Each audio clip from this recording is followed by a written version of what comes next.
सांगली जिल्ह्यातील खानापूर तालुक्यातील विटा शहरात काल दिनांक 3 ऑक्टोबर रोजी घटस्थापना दिवशी श्री शिवप्रतिष्ठान हिंदुस्थान विटा घटस्थापना ते विजयादशमी दसरा श्री दुर्गामाता दौड प्रारंभ झाला। गुरुवारी सकाळी 5:50 छत्रपती शिवाजी महाराज चौकातून या दौडला सुरुवात झाली। ही दौड छत्रपती शिवाजी महाराज चौक ते नेहरू नगर, पारे नाका, तासगाव नाका, फुले नगर, पाटील गल्ली, शाळा नंबर 3, मनमंथ मंदिर, भैरवनाथ मंदिर, गणपती मंदिर, चिंच बंदर कॉर्नर, क्रांतिसिंह नाना पाटील चौक, कराड रोड, सराफ पेठ ते भैरवनाथ चित्र मंदिर, चौंडेश्वरी मंदिर, श्री चौंडेश्वरी देवी मंदिरात दौडचं आगमन झाल्यानंतर आरती पार पडली।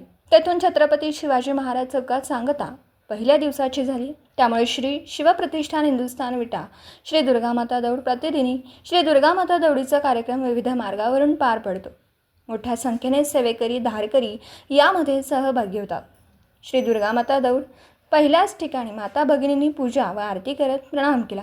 श्री दुर्गामाता दौड जाण्याच्या मार्गावर विटा पोलीस ठाण्याचे पोलीस निरीक्षक धनंजय खडतरे यांच्या मार्गदर्शनाखाली विटा पोलिसांनी चौक बंदोबस्त ठेवला होता। दौडबरोबर प्रत्येक मार्गावर विटा पोलीस सतर्क होते। सालाबादप्रमाणे याही वर्षी मोठ्या उत्साहात श्री शिवप्रतिष्ठान हिंदुस्थान विटा घटस्थापना ते विजयादशमी दसरा श्री दुर्गामाता दौडला प्रारंभ झाला। दिवसभरातील घडामोडींचा आढावा घेण्यासाठी पाहत रहा N24 मराठी न्यूज चॅनल।